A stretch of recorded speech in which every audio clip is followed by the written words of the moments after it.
Good evening. It is my honor to introduce the conductor of the Percy Grainger Honor Band, Dr. David Waybright. Dr. Waybright received his Bachelor of Arts and Master of Arts degrees at Marshall University and the Doctor of Musical Arts degree in orchestra conducting from the Cincinnati College Conservatory of Music. Dr. Waybright is currently Director of Bands at the University of Florida, where he holds the rank of professor and is the head of the conducting area. At UF, he directs the Wind Symphony and supervises the band program. Dr. Waybright is an elected member of the American Bandmasters Association, where he serves on the board of directors. Please welcome Dr. Waybright and the Percy Grainger Honor Band.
next piece we're going to say, you know, I've done a lot of these, and someone always told me, I don't remember who it was, do something old, something new, something borrowed, something blue.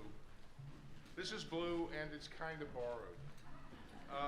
But it's a beautiful arrangement. In fact, had I known I was the Grainger band and not the Callie band, I would have maybe chosen the Grainger piece. But for the Callie band, wherever you are, this is a very lovely hymn, which is arranged by Frank Kelly.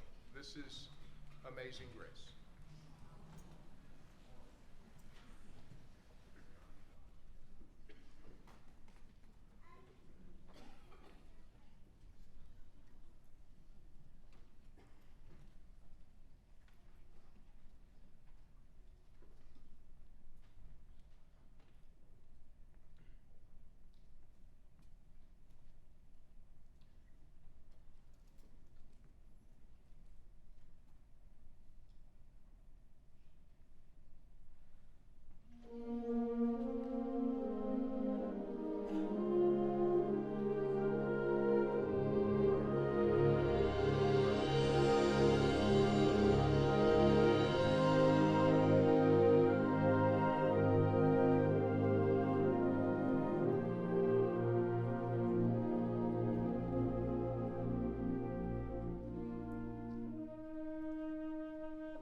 next thing is the old piece.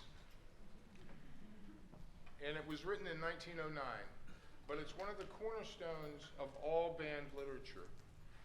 For them to play and experience this piece together is a special thing. And what I would like for you to listen to is there's so many things in this piece that kind of sound familiar with each other. And it's because the whole piece in 3 movements is based on the first 8 bars of the piece. There's a chaconne, which is a repeated melody. It's actually a passacalia, but they're synonymous. There's a melody that's 8 bars long, and it's played about 17 times. It goes through a metamorphosis, and it's different every time. And then the rest of the melodies in the piece are based on, in the second and third movements, they're based on theme that comes from these first 8 bars. So, as I said, it's a chaconne, and it features lots of different players in the ensemble. The second movement is an intermezzo, and the third movement is a march. It was written by Gustav Holst for military band, which, as I told the students, doesn't mean it was written for the Army or Navy or a military band. It actually means a band with woodwinds, because the brass band is so popular in Britain. So it was written for a concert band that was actually smaller than this and went on a part. It has 2 E-flat clarinet parts, which most band directors avoid like the plague. 1 E-flat clarinet part, but we have someone actually transposing the E-flat part, playing it up a 4th from where it's written, so that we get the second part.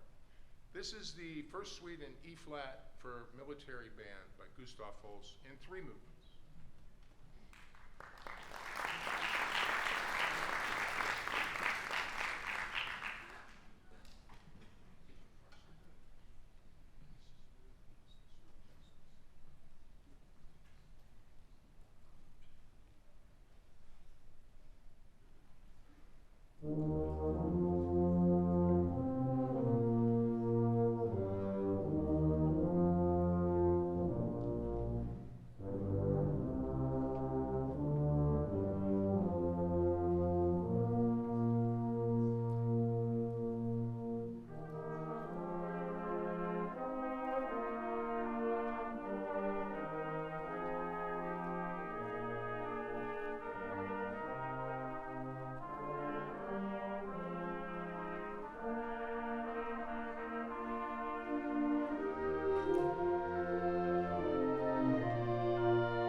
Well, before we close, and I always forget the name of this, so I'm going to actually read it off of here. You'll find out why. We have one piece left, and it's short. You should feel good about that, probably, but it's short. Before I do that, though, I want to tell you it's been a great pleasure to work with them. They've been terrific young people. I really highly recommend working with them. Since you're parents, you know what I mean. They're very good.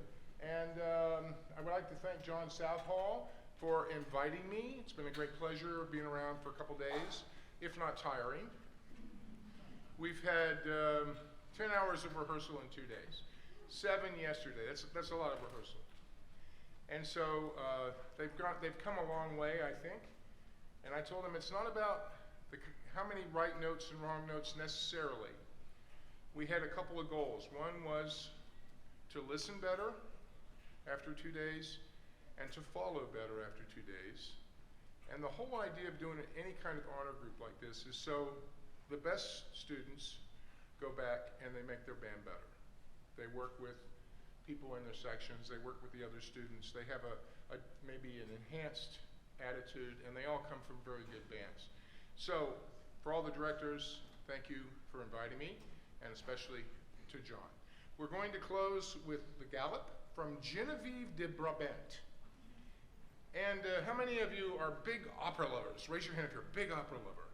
How many of you are not big opera lovers? Be honest, come on. Okay, what about light opera? What about Offenbach? Right? What about the can-can? How many of you like the can-can? You know what that is, right? Like, ba ba ba ba beep beep beep beep beep. Everybody's doing the kick line. That's from a light opera by Offenbach and ballet music as well. So we're going to play the Galop, and a Galop is it's related to a horse, but it's a dance. And I kind of showed them how to gallop. So, but don't expect anybody to get up and start galloping around. I mean, it's if you want to, if you know how to gallop. Anybody know how to gallop? You basically take your partner like this, and you do one of these things, only you have to go as fast as the music. So it's a lot of fun, but for those of you who are approaching my age, I don't advise it. I don't advise it. So this is a Galop from Genevieve de Brabant.